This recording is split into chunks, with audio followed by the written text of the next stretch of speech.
Hello, my name is Ralph and welcome back to the channel. It's my time, let's go. Today we're going to be putting the 96 Edelbrecht heads together for the 96 and getting things to go back together like they should be. We're going to give us a chance to try our new handy dandy tool here to see if it's going to enable us to put the valve spring locks into the collars without much trouble. I feel fairly confident about it, but until you try something, you never know if it's going to work or not. So we're going to go along and do that. So stick with us and let's get at putting these heads together. So we've made up a little tool here for getting the valve keepers into the valves once they're compressed. And we're going to take you along and show you just a few of the little things that we did that we had to go through when we were getting it done. All right, let's go. So after an afternoon of modifying things and getting these beehive springs ready and making a little collar to go in my tool here so that I can put the beehive springs in and get them at the right amount when I check how long my valve stems are. So I had to modify that. I had to cut the centers out of these and we had to make this little thing here. Modifying the bottom keepers here because they wouldn't slide over the valve. They were small for some reason. And as you can see in the lathe, I'm just putting them in there, taking the light cuts out just enough to get this end to come down over it in our valve guides to keep it in place.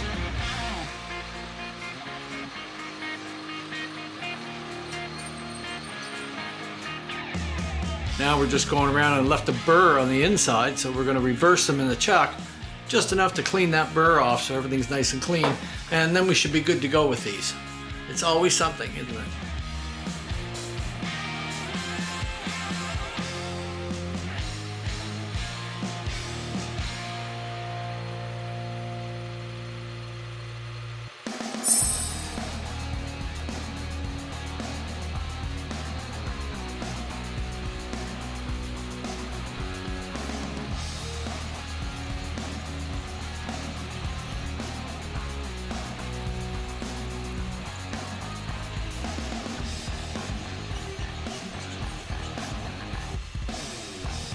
Here we got some things set up in the mill and I'm just cutting some slots in the piece to get it to work there. So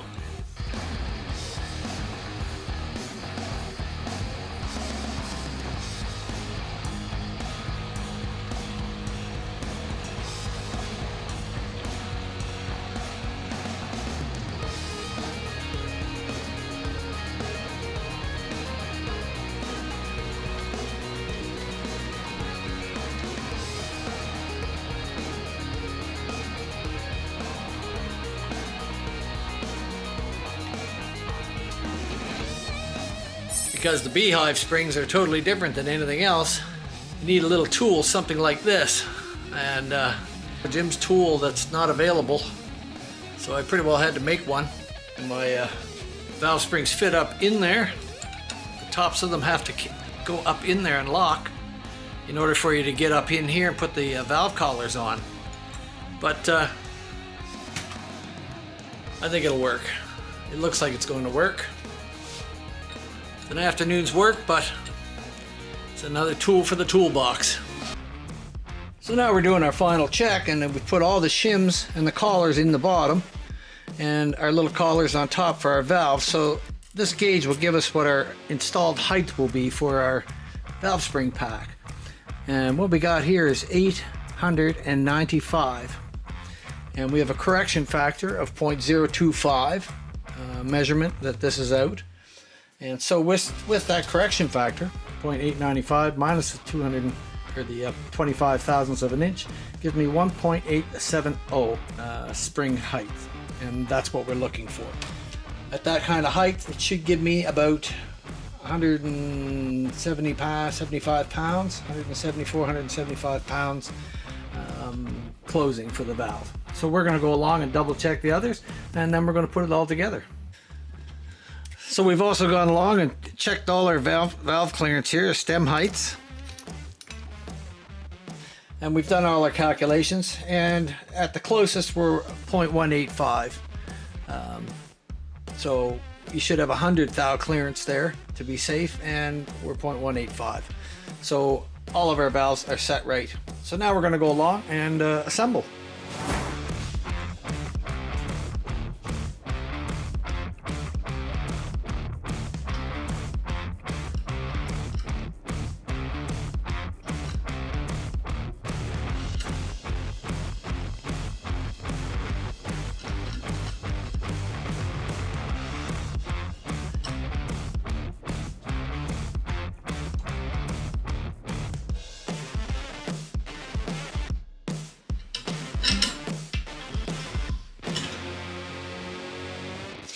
And there we go.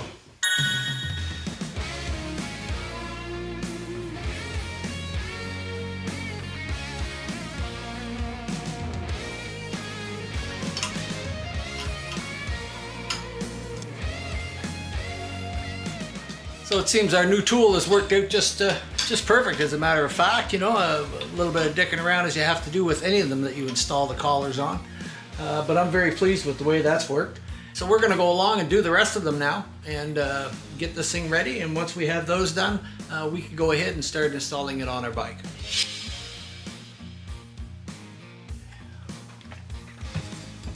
We're clear at 35, no problem. All right. And that's what I was shooting for a minimum of 35. We're a little bit better on the rear head than the front one, but we're still well within our specs where we're trying to be. So we're easily at 35. No problem at all. Which is what we were shooting for. Our heads are all ready now. We've done the valve things, and it's finally time for assembly, so I'm looking forward to that. So stick with us, and we're going to work away on it today. So we're going to start by getting our heads on there. We're going to take these little pieces off that we've had to hold the cylinders on. Got our James gaskets here. We've gone for the 45 thou thick ones to try to help us with a little bit of the compression ratio because we've had to dress up the heads a little bit. Now these type don't need the O-ring on here. Generally you would have the O-ring around this keeper here, but we don't need it with these ones. Yeah, we get our front head.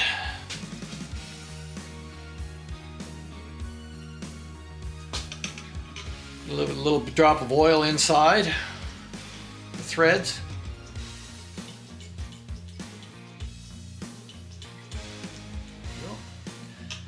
And a little on the face here. And that's just so that when we torque it up that it'll turn smoothly in there. Just tap this bit of this oil out. We don't have too much.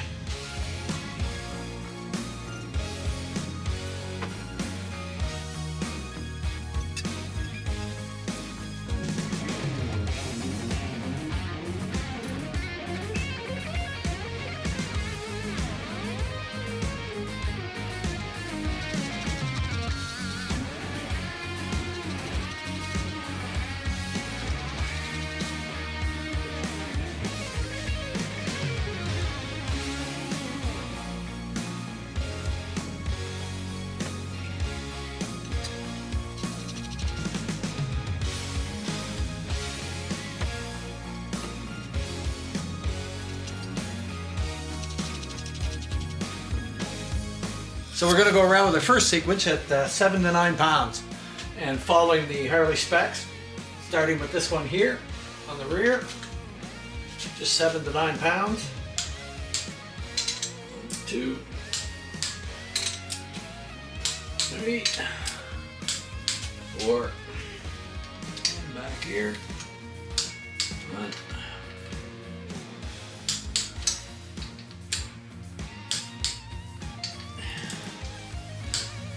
4. So we'll go 14 with the next ones.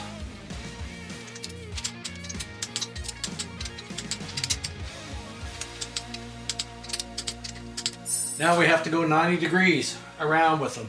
And just for curiosity's sake, I'm going to set this up to 42 pounds. Harley says turn them at 90 degrees.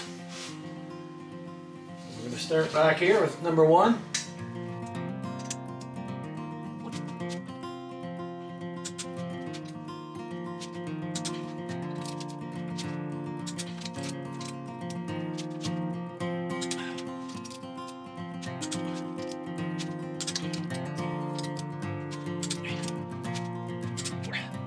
I like to go 42 pounds on them because that's what most of the other manufacturers do with any other kind of bolts that they have. Harley likes to just turn them at 90, which we're pretty close there, but I like to know that they're locked in at 42 pounds. So now we're going to put our rocker boxes together, and the old set that was on there, the chrome is peeling off all over the place, and they look horrible. Barry had brought me another set of aluminum ones, which weren't too awful bad, but upon inspection and looking at them, they were some cruddy and dirty, especially on the inside. There was hardened stuff in there that you just couldn't scrape out or anything.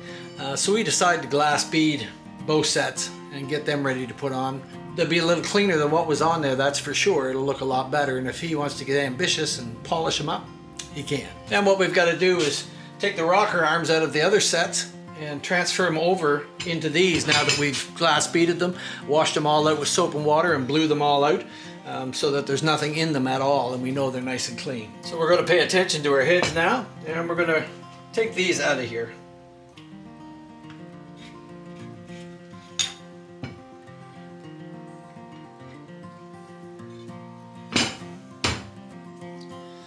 So we know that this one will go in here. So I'm going to shoot some inside there.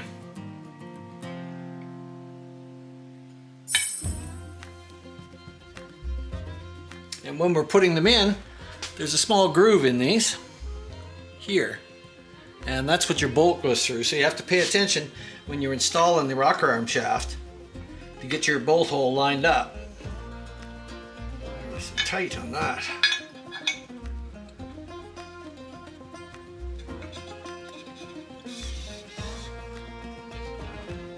An awful tight fit in there. But they'll go in just with the light tap.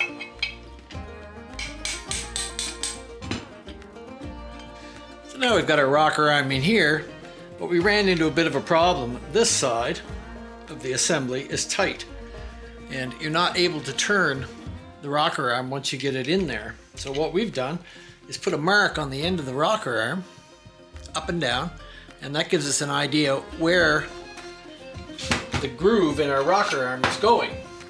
So what we'll do first is try it in our assembly, and we found with the other one that it would go in one way and not in the other. So now we got another one that's a little bit tight, and it just takes some frigging around.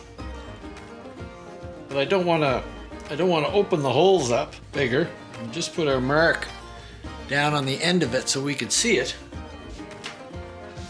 And hopefully that will help us slide this through. It will go in this side, so we try to keep it as straight as we can while it's sliding in, and using our mark to keep us lined up.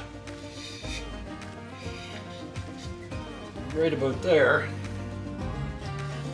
And our mark needs to be squared up in there, just like that.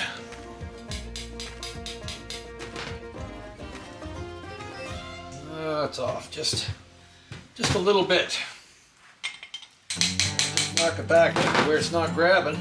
Try to line it up by eye. It's pretty good. You're not quite in far enough.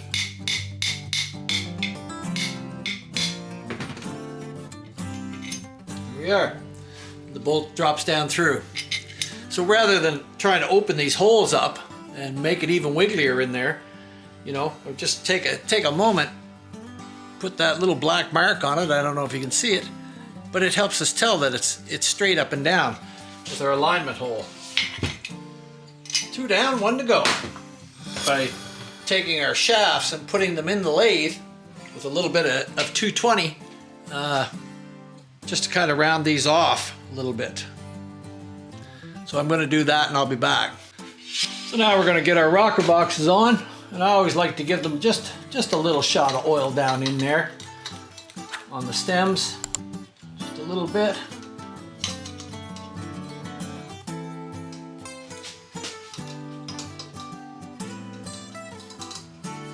It's the only chance they get. And I just put a little bit of engine lube on the top of the valve springs. These ones got roller rockers in them, so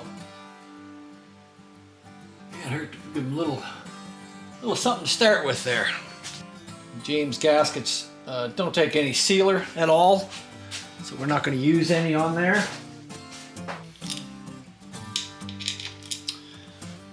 And we'll use our 5/16 bolts just to get our gasket in place.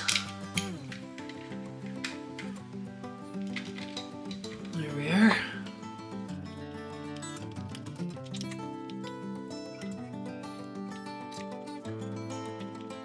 Next we'll stick our bolts in.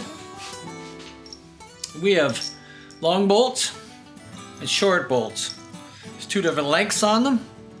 And the tall ones go out here where our notch is in. We have lined up.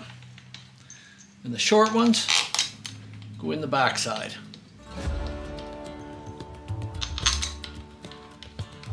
Feel that we're going down through our gasket just like we want.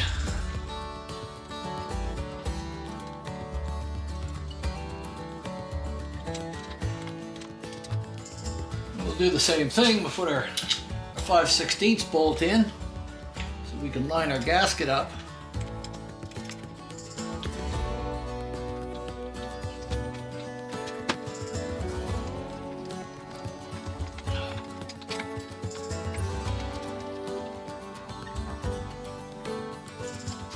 And we also have our small Allens that go down in here. Help line things up as well.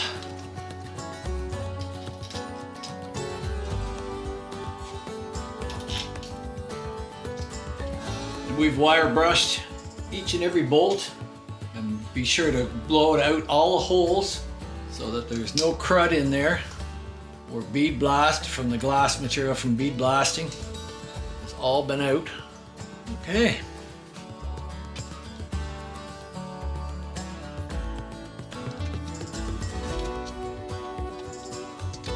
So let's do the small ones first here. We've got our torque wrench set.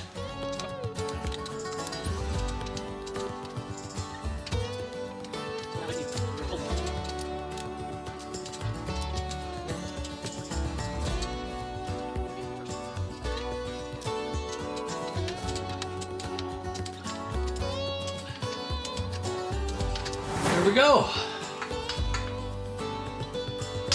We're all set.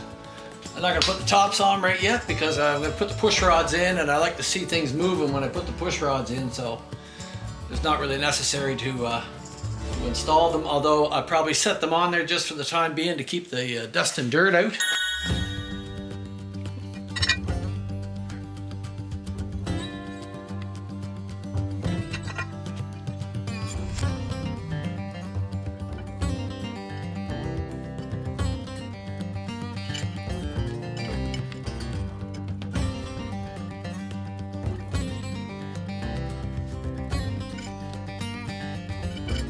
So that's about it for today. We've got the thing and the tops all on and ready to go. We have to put our push rods in yet. Throughout the build here, we've been talking back and forth, and Barry's decided to put a steel breather gear in. We've talked him into doing that. So I'm gonna have to take the time and cover off one more time and check my spacing and stuff and put the steel breather gear in. And then we're about ready to put the push rods on and the carburetor and probably fire this thing up. So stick with us today while we do this change and when we move on with this project. All right.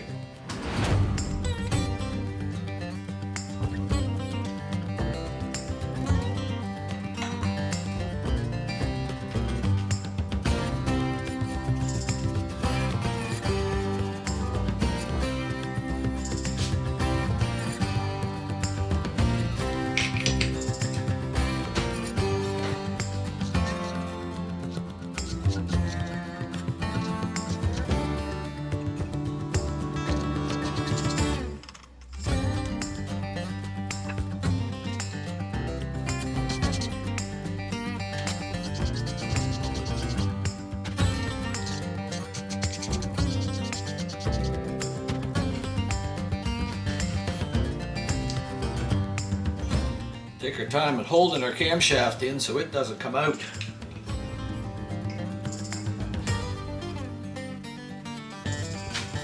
we are.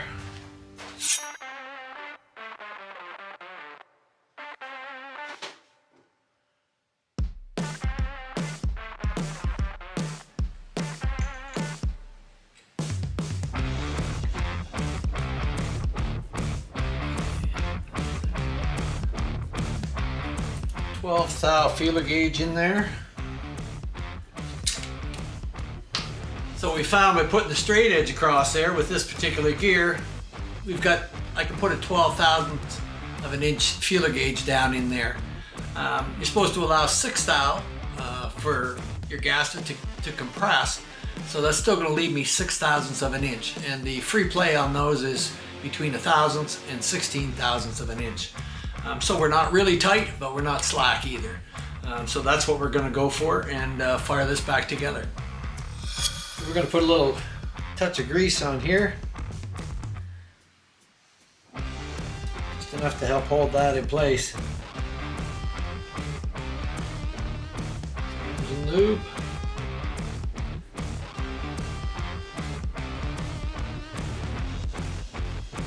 Double check our timing marks.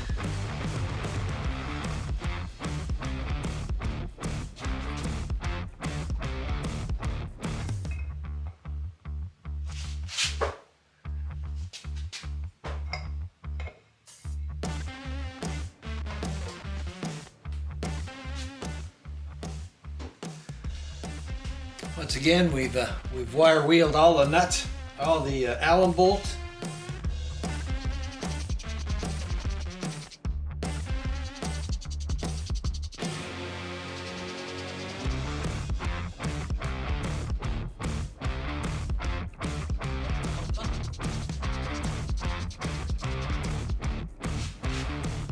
Put our ignition cup in, making sure that the little tab on the back side is locked into the cam.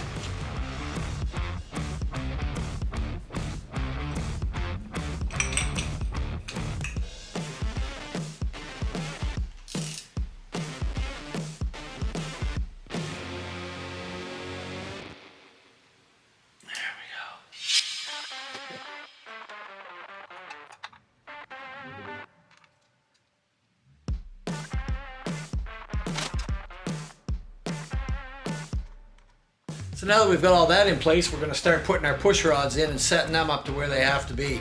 We're getting close now, and I'm feeling good about that. I can't wait to get this thing fired up. Here we go, going up.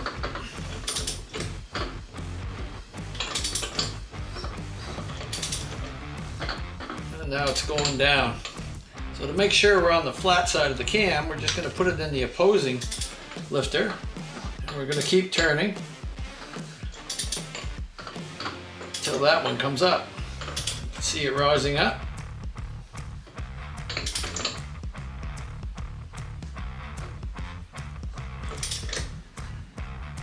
There, we're up to the top. So we know now that this one is down to the bottom as far as it can go. And that's what we want. We're going to pour a little oil in, and it'll run down by the lifter blocks.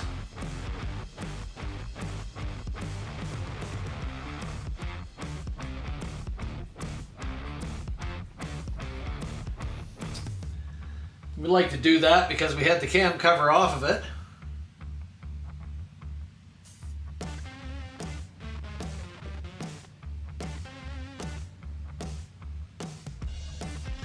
And that will just put some oil down into the crankcase for the initial startup. So we'll take one of our push rod tubes and our lifter and our push rods. In our case, they're all the same length.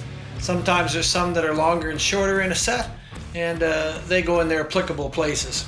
Generally, the longer ones are out to the front exhaust or the rear exhausts. They have a longer reach. We're just going to slide this in.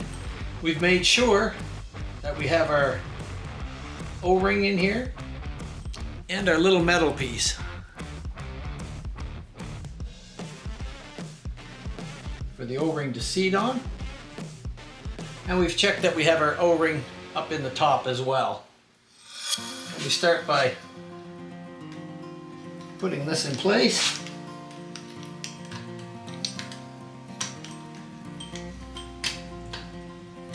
Oops. And we've got to make sure that our adjustments are far enough on there. We're going to take our little elastic with a little hook on it there. And we're just going to hook that into our push rod tube. And we'll loop it up over top of the nut on the top of the motor, and that'll keep it out of our way while we begin to adjust this down. And we just put that in there so that there's no up and down play. And it's just going to seat on our lifter.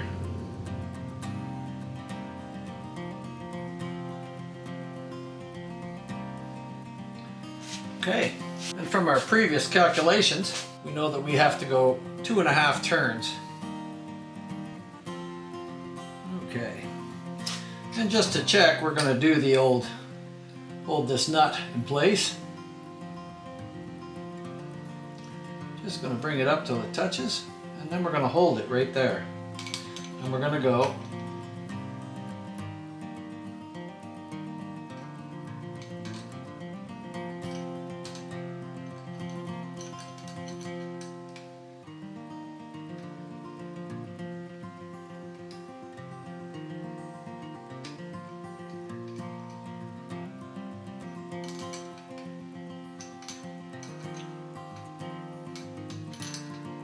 one coming around.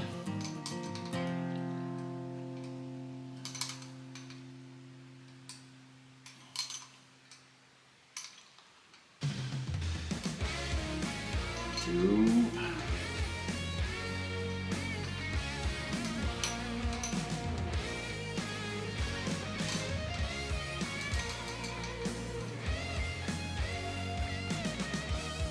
That gives us 2.5 there. We were able to put that in there at like 102 thousandths of an inch. So we know that we're pretty close at 100 thou there. We're going to lock that one down.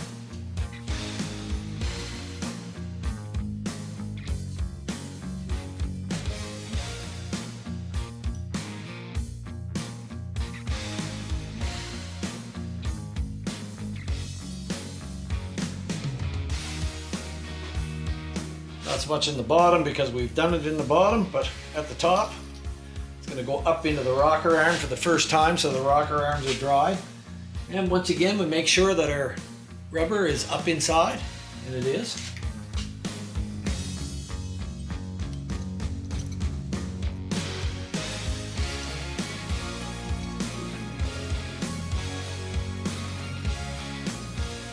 And we're 100 thou in there. Exactly where it should be.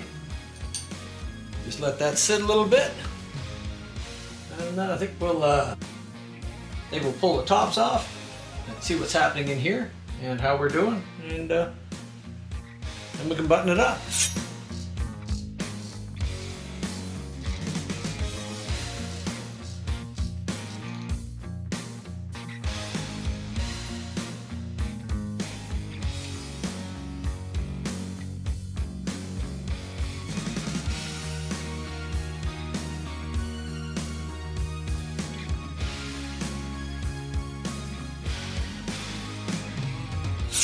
So now we got everything buttoned up. We've put all new seals and stuff in the carburetor, all new O-rings and a new fuel pump diaphragm.